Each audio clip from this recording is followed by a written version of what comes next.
शारीरिकं स्थाहारिकं नीलपददे मगदे मददे मद शारीरिकं स्थाहारिकं नीलपददे मगदे मददे मद शारीरिकं स्थाहारिकं नीलमगदे मगदे मददे मद शारीरिकं स्थाहारिकं नीलमगदे मददे मगदे मद। मत सफर हमें जानो फिरता है फलक बरसों, तब खाक के पर्दे से इंसान निकलते हैं।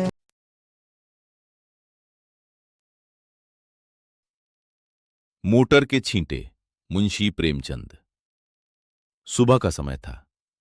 मैं स्नान पूजा करके तिलक लगाकर पीतांबर पहन हाथ में डंडा और बगल में पोथी दबाए एक जजमान के घर जा रहा था। रास्ते भर मन में कल्पनाएं थीं। आज बढ़िया जलपान मिलेगा, गरम कचौड़ियां, बालूशाही, मलाई। तभी पीछे से एक मोटर छपाछप करती हुई निकली और कीचड़ का पूरा फव्वारा मेरे ऊपर उड़ गया। धोती खराब, देह भ्रष्ट और ऊपर से राह चलते लोग हंस रहे थे। क्षण भर को तो मैं स्तब्ध रह गया। फिर भीतर का ब्रह्म तेज जाग उठा। मैंने सड़क किनारे से पत्थर बटोरे और उसी मोटर का इंतजार करने लगा। थोड़ी देर बाद मोटर लौटती दिखाई दी। जैसे ही पास आई, धड़ाम! पहला पत्थर सीधा साहब की टोपी पर लगा, दूसरा शीशे पर। कांच टूट गया। साहब के गाल से खून बह निकला। मोटर रुकी। साहब गुस्से में उतरे और अंग्रेजी लहजे में गरजे, हम तुमको पुलिस में देगा। बस फिर क्या था। मैंने पोथी नीचे फेंकी।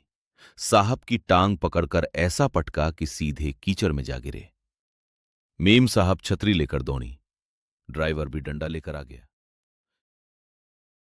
लेकिन उस दिन मैं अकेला नहीं था। देखते ही देखते सड़क पर भीड़ जमा हो गई। सब लोग मोटर वालों के खिलाफ भड़के बैठे थे। किसी ने कहा, जानबूझकर छींटे उड़ाते हैं। दूसरा बोला, गाड़ी पर बैठते ही नवाब के नाती बन जाते हैं। तीसरा चिल्लाया, कान पकड़कर उठक बैठक लगवाओ। बस फिर क्या था। साहब और ड्राइवर दोनों सड़क पर कान पकड़कर उठक बैठक करने लगे और मेम साहब गिनती करने लगी। भीड़ तालियां बजा रही थी। साहब की सारी अकड़ हवा हो चुकी थी। तभी दूसरी मोटर आई। इस बार लोगों ने खुद रास्ता रोक लिया। मैंने ड्राइवर के कान पकड़कर कहा, मोटर चलाओ मगर इंसानों को इंसान समझकर। अब जो भी मोटर वहां से गुजरती, धीरे धीरे सिर झुकाकर निकलती। इतने में किसी ने चिल्लाकर कहा, पुलिस आ रही है।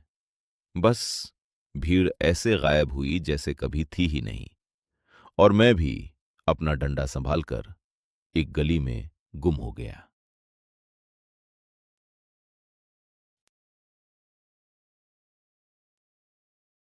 तो भैया कहानी तो यहां खत्म हुई, लेकिन प्रेमचंद सिर्फ सड़क पर उड़े कीचड़ की बात नहीं कर रहे थे।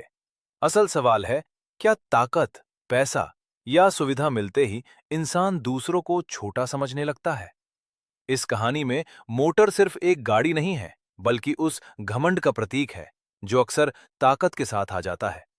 पंडित जी का तरीका सही था या गलत, इस पर बहस हो सकती है, लेकिन एक बात साफ है, अपमान किसी को भी बर्दाश्त नहीं होता और शायद इसी वजह से पूरी भीड़ पंडित जी के साथ खड़ी हो गई।